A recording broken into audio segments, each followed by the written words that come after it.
Tengan todos muy buenos días. Ahora con mi grupo nos ha tocado hablar acerca de lo que es el Estatuto de Roma y los tipos penales que éste tiene. Mi grupo está conformado por David Santiago, Diego Herrera, Carlos Hernández y Edwin Enrique Pineda y mi persona. Para ir empezando a dar un inicio a lo que son los tipos penales, vamos a empezar con el diálogo establecido con el señor David Santiago, el cual nos va a exponer sobre algo muy interesante. Entonces, compañero David, a mí me gustaría empezarle a preguntar y que nos deleite con su conocimiento, ¿qué podemos entender por el Estatuto de Roma? Buenos días a todos, mi nombre es de Santiago Rivera Vázquez y pues bien, el Estatuto de Roma es un tratado internacional que permite la creación de un tribunal de esa misma índole conocido como Corte Penal Internacional, el cual se encarga de la regulación y de la sanción de ciertos delitos en específico, los cuales son considerados como los crímenes más atroces que el ser humano puede llegar a realizar. Eso debido a que estos poseen la característica de que pueden llegar a sancionar o más bien pueden llegar a vulnerar, mejor dicho, tanto derechos fundamentales como derechos humanos en masa. En otras palabras, de muchas personas a la vez, por lo que se entiende que son delitos pluriofensivos. En específico, esos delitos son 4. El genocidio, los crímenes de lesa humanidad, los crímenes de guerra y la agresión. El Estatuto de Roma, históricamente hablando, fue firmado el 17 de julio del año 1998 en la ciudad de Roma, Italia, de ahí donde viene su nombre, durante la Conferencia Diplomática Plenipotenciaria para la creación de la Corte Penal Internacional. Actualmente cuenta con 183 estados signatarios y 123 estados aparte. Exactamente, El Salvador es uno de estos estados, aunque un detalle curioso de esto es que, si bien es cierto que el país fue uno de los estados firmantes al momento de la creación del Estatuto de Roma, este tratado no fue ratificado por la Asamblea desde entonces, sino que se tuvo que esperar hasta el año 2016, que fue el momento en el cual ya completamente el Estado de El Salvador se adherió al Estatuto de Roma y la Corte pasó a tener competencia de futuros casos.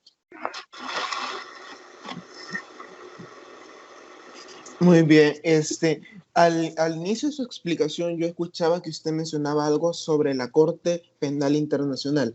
A ver, ¿cómo funciona? ¿Qué es lo que esta hace, por decirlo así?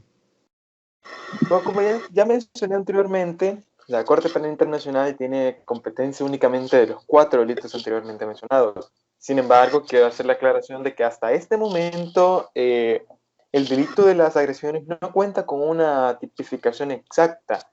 Y esto es porque se supone que en el futuro esta llegará, ya que tanto el estatuto como la Corte son 2 elementos que están en un constante proceso de cambio, reforma y mejora. Ahora bien, esta Corte posee únicamente lo que son 3 elementos para poder conocer o para poder llevar a cabo un caso. El primero de estos elementos es que los hechos del caso tienen que haber sucedido posteriormente al año 2002, debido a que es hasta este año en el que la Corte tiene la competencia necesaria como para poder conocer de un caso extranjero. Y eso implica que evidentemente no podrá conocer de casos previos a ese año en virtud del principio de retroactividad, ya que para ese entonces la Corte no tenía la capacidad de conocer de otros casos. El segundo de estos elementos es que la Corte solamente se va a hacer cargo de aquellos casos que ocurran dentro del territorio de un Estado parte. Por lo que se entiende que el principio de territorialidad, o sea, no podrá juzgar un caso que esté o que haya sucedido fuera de los límites de la Corte. Esto con el tercer elemento, el cual es que precisamente los autores del delito tienen que ser también la nacionalidad de un Estado. En contrario censo, la Corte tampoco podrá conocer de este. Un concepto importante que tiene la Corte Constitucional es que este también podría llegar a conocer de casos, siempre y cuando se cumplan con los elementos anteriormente mencionados, que ya hayan sido resueltos por la normativa interna de un Estado. Y es que puede ocurrir de que muchas veces el Estado no le dé una adecuada resolución al caso, sino así que se vuelve necesario que éste sea elevado hacia la Corte y sea el fiscal de esta misma la que se encargue de investigar todos los hechos de ese caso y sea finalmente el juez de la Corte la que se encargue de, valga la redundancia, juzgar los hechos y también de juzgar las acciones tomadas por parte del Estado. Finalmente, hay que mencionar de que esta Corte funciona en virtud del principio de subsidiariedad, ya que recordar que al ser un ente o un tribunal internacional es un ente complementario a la normativa interna, lo que implica de que la Corte puede actuar en casos que la normativa interna, la institución interna del organismo jurídico de cada Estado no sea suficiente como para poder crear eficacia. O para que en casos en los que el Estado no se ha prestado para la correcta resolución o ha prestado impunidad o en el peor de los casos ha dado amnistía a estos hechos. En esos casos, la Corte tiene las puertas abiertas para poder conocer y poder llevar ese caso. Muchas gracias. Muchas gracias, señor David, por su participación y muy clara, la verdad.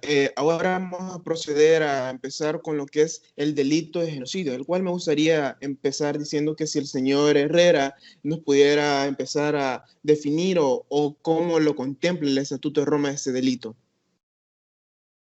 Bueno, sí, primeramente tengan todos y cada uno de ustedes muy buenos días.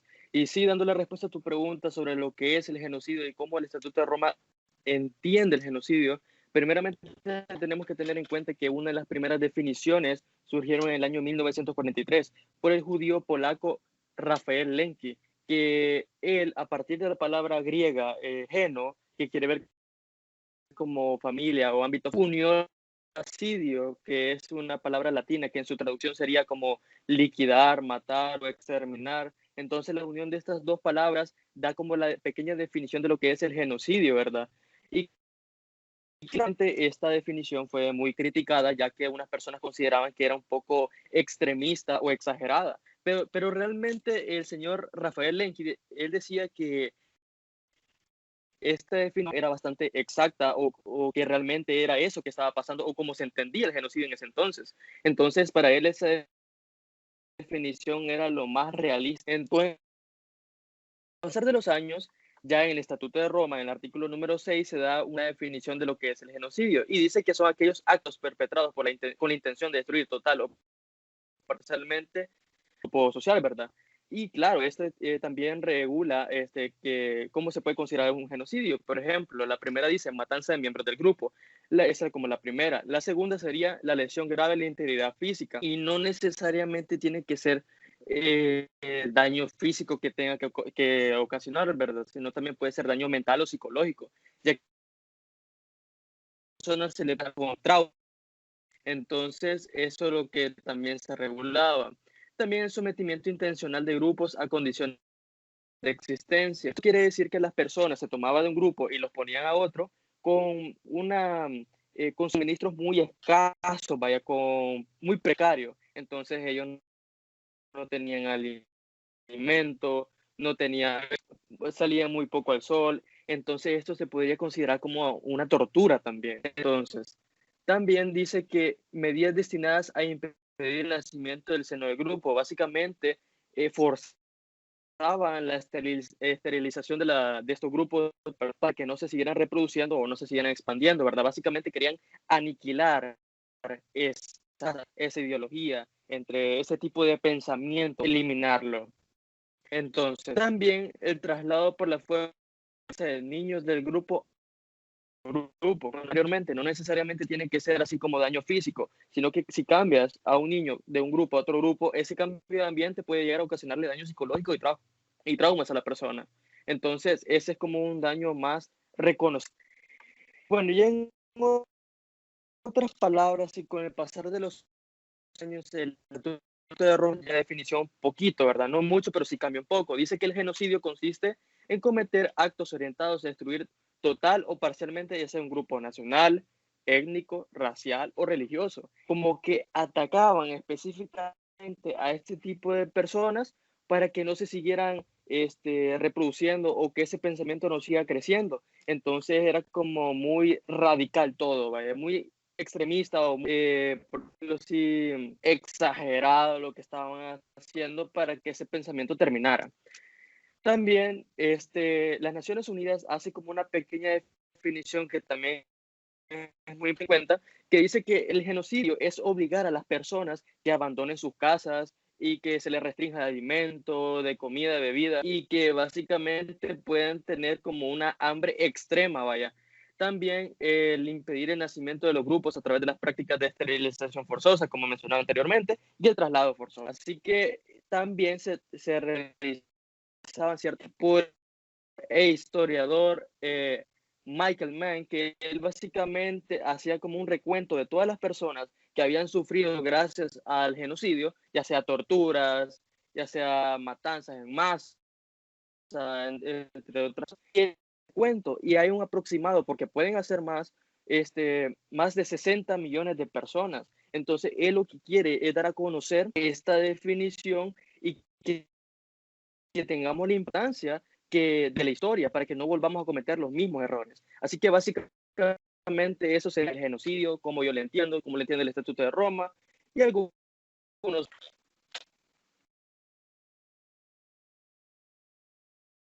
Muy bien, muchas gracias. Pero no sé si sería mucha molestia si nos pudiera regalar algunos ejemplos de los hechos que podemos caracterizarlos como genocidios para poder entender más la temática, ya que muchas veces para que uno quede claro es a través de ejemplos, a través de cosas concretas. No sé si nos pudiera regalar algunos ejemplos. Claro que sí, tal y como decía el compañero David Rivera, el Estatuto de Roma básicamente se inspira en todos esos niños, en todas esas mujeres, en todos esos ancianos, básicamente en todas aquellas personas que sufrieron torturas, asesinatos, simplemente por su religión o por su raza, simplemente por su raza negra los mataban, pues pensaban que eran como una peste. Entonces, básicamente el Estatuto de Roma se inspira en eso para que liderara la paz y no volvieran a cometer esos mismos errores y que básicamente se respetaran los derechos humanos.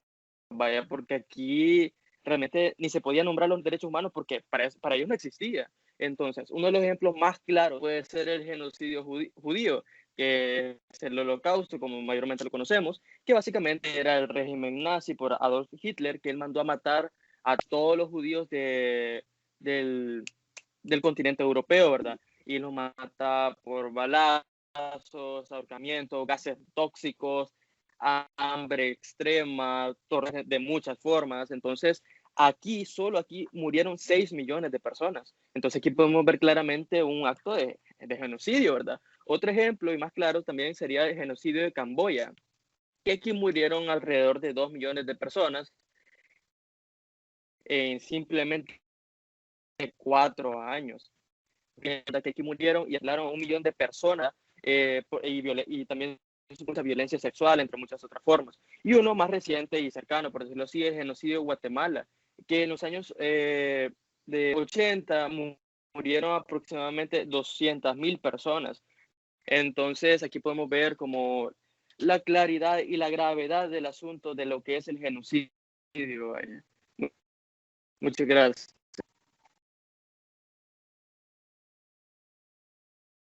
Muchas gracias, compañero Herrera, pero ahora vamos a pasar con lo que es el compañero Edwin Enrique y que nos hable un poco acerca de los delitos de lesa humanidad. Para eso me gustaría empezar que nos respondiera cuáles son las consecuencias jurídicas que estos generan a través de la falta de aplicación de los delitos de lesa humanidad en la legislación salvadoreña, en relación con lo que es el Estatuto de Roma.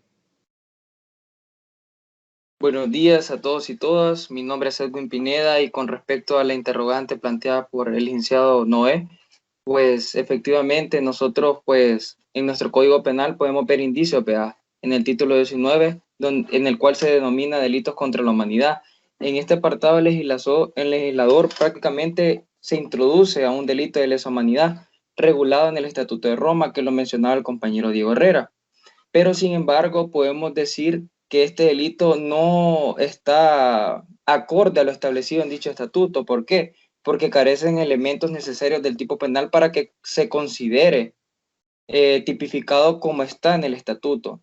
Entonces es necesario que nuestro Estado prácticamente tipifique los delitos de lesa humanidad en nuestra legislación, pero en la forma en que está regulada en el Estatuto de Roma. Ha existido bastante controversia en este aspecto porque el Estado salvadoreño, nosotros, por así decirlo, lo podemos encontrar en 3 situaciones, esta problemática que te puedo plantear. Primero es que de alguna manera no se juzgue responsablemente la comisión de un delito mediante los tipos penales ordinarios. ¿Por qué? porque simple y sencillamente no cuenta con la capacidad para investigar y enjuiciar. La segunda situación que se plantea es que al no estar regulado estos delitos de lesa humanidad, por así decirlo, el Estado es totalmente incapaz de aplicar el principio de jurisdicción internacional o así, por así decirlo, el principio de jurisdicción universal que está regulado en el artículo 10 del estatuto, porque prácticamente nos da la pauta para que por así decirlo, el Estado salvadoreño enjuicie penalmente los crímenes de delitos comprendidos en el Estatuto de Roma mediante el proceso penal establecido en nuestra legislación salvadoreña. Y podemos decir que de esa manera, planteándolo ya todo eso, las personas que hayan cometido delitos de lesa humanidad en otro país, por así decirlo, debido a la falta de tipificación y carencia que existe en nuestro país en un proceso penal, para la comisión de enjuiciar, vea, estos delitos de lesa humanidad. Un ejemplo, un extranjero viene a nuestro país, comete un delito de lesa humanidad aquí en El Salvador no puede dar asistencia judicial ni cooperar judicialmente. ¿Por qué? Porque de alguna manera esto de alguna manera provoca que El Salvador se convierta en un lugar de refugio para estos criminales de delitos de lesa humanidad. ¿Por qué? Simple y sencillamente impide la persecución de la justicia. De esta manera también podemos plantear la tercera situación, que es que cuando se carece de tipificación de los delitos de lesa humanidad, podemos decir que de alguna manera la finalidad de darle persecución a estos sujetos, el juez opte por aplicar directamente los crímenes de lesa humanidad consagrados en el Estatuto de Roma. Pero aquí hay un detalle, que en esta decisión se está vulnerando el principio de legalidad criminal y también el principio de legalidad penal. Y allí me voy a remitir a dos artículos, porque nuestra Constitución establece el principio de legalidad en el artículo 15 y el Código Penal en el artículo 1 nos menciona, ¿verdad? Explícitamente que nadie puede ser sancionado por una acción u omisión que no esté regulada como delito o falta en nuestra legislación salvadoreña. Ya dándote ese análisis, haciendo un resumen, cuando concurran estos, por así decirlo, estos aspectos que te mencioné anteriormente, el Estado podemos ver que carece de disposición o voluntad para investigar estos hechos y enjuiciarlos de igual manera, ¿verdad? Por la comisión de delitos de lesa humanidad. Entonces ahí encontramos gravemente una falta de capacidad y falta de voluntad. Entonces es cuando, como mencionaba David, se activa la competencia, pues que prácticamente tiene la Corte Penal Internacional para investigar y juzgar por estos delitos de lesa humanidad mediante el principio de complementariedad, siempre pues abordando, ¿verdad?, el Estatuto de Roma que esté ratificado por el Estado salvadoreño. Muchas gracias. Muchas gracias, compañero Edwin. Ahora bien, a grosso modo, de manera muy general, nos pudiera decir un abordaje acerca de las características de estos crímenes de lesa humanidad. Sí, bueno, los delitos de lesa humanidad, como mencionábamos, son delitos de trascendencia internacional que pues causan un grave perjuicio al bien jurídico protegido, ¿verdad? Y para que se configuren deben concurrir con tres elementos muy importantes. Primero, que se realice en el marco de un ataque generalizado sistemático. Segundo, que sea en contra de una población civil. Y tercero, que quienes cometan, por así decirlo, el delito, tengan conocimiento del ataque, también, o sea, ese ataque se haya planeado con anticipación, ellos pues de alguna manera tengan conciencia de que están cometiendo el ilícito penal, tomando en consideración que ese grupo de personas, por así decirlo, tienen características bastante particulares, digamos, que se consideran parte de una población civil, también tengan la misma nacionalidad, religión, raza, idioma, entre otros aspectos, vea. Y por último, y no menos importante, también estar consciente de qué manera van a realizar el ataque, como le mencionaba anteriormente. Ese ataque, pues, de alguna manera causa un grave perjuicio en contra de la población. Y asimismo, como último punto, que son delitos imprescriptibles. Muchas gracias. Gracias, compañero Edwin. Ahora bien, pasaremos ya para ir finalizando lo que es este diálogo con el compañero Carlos, que él me comentaba que nos iba a hablar acerca de lo que son los crímenes de guerra, lo cual ya es un punto bastante importante, la verdad, ya que esto en el pasado hasta podemos establecer que aún se sigue dando un cierto tipo de crímenes así. Compañero Carlos, ¿qué podemos entender que es un crimen de guerra? Primero que nada, muy buenos días a todos y a todas. Este, pa- Primero, hay que definir qué es un crimen de guerra, y es que según la Agencia de la ONU para los Refugiados, también conocida como la ASMR, nos define como el término crimen de guerra a las infracciones graves del derecho internacional humanitario que se cometen durante un conflicto armado. Aunque también lo podríamos definir como más bien una definición algo un poco más ambigua, mejor dicho, un poco más normal, de que se puede definir como aquella violación de las protecciones establecidas por las leyes y las costumbres de la guerra, integrada integraciones graves del derecho internacional humano cometidas como puede ser los malos tratos, los prisioneros de guerra, los civiles, los genocidios, que son considerados todos ellos obviamente crímenes de guerra.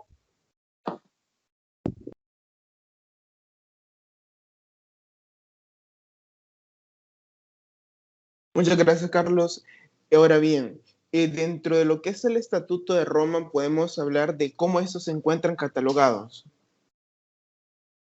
Es correcto, y es que en el Estatuto de Roma ya nos trae una clasificación, la cual es un poco o muy extensa y también es muy, por así decirlo, específica en cuanto a algunos términos, pero también se encuentran otras, ¿cómo se llama? Clasificaciones, como por ejemplo las que nos dio el anterior, la anterior organización, la ACNUR, como le podríamos decir. Estos se catalogan de la siguiente manera, ya que los que se pueden llegar a castigar son el asesinato o malos tratos a prisioneros de guerra, civiles o náufragos, la deportación para obligar a realizar trabajos forzados a la población civil en territorios ocupados, el genocidio en contra de la población, la toma y ejecución de rehenes, la destrucción y desvivación injusta de la población y el robo de los bienes públicos y privados de la población la cual está siendo atacada.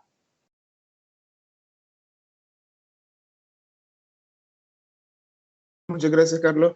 Pero sin embargo, a mí me genera una duda. Es que ya que estamos hablando de lo que es el Estatuto de Roma y cómo este lo regula, no sé si no puedes hacer un abordaje más a fondo de cómo esto es visto desde la perspectiva del Estatuto de Roma, de esos crímenes de guerra.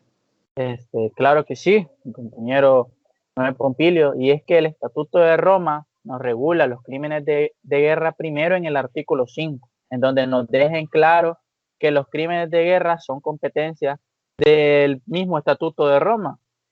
Pero después, en el artículo 8, nos define y nos dice que es lo que se entenderá, se regulará, aparte de que nos da las pautas sobre qué es un delito de crimen de guerra.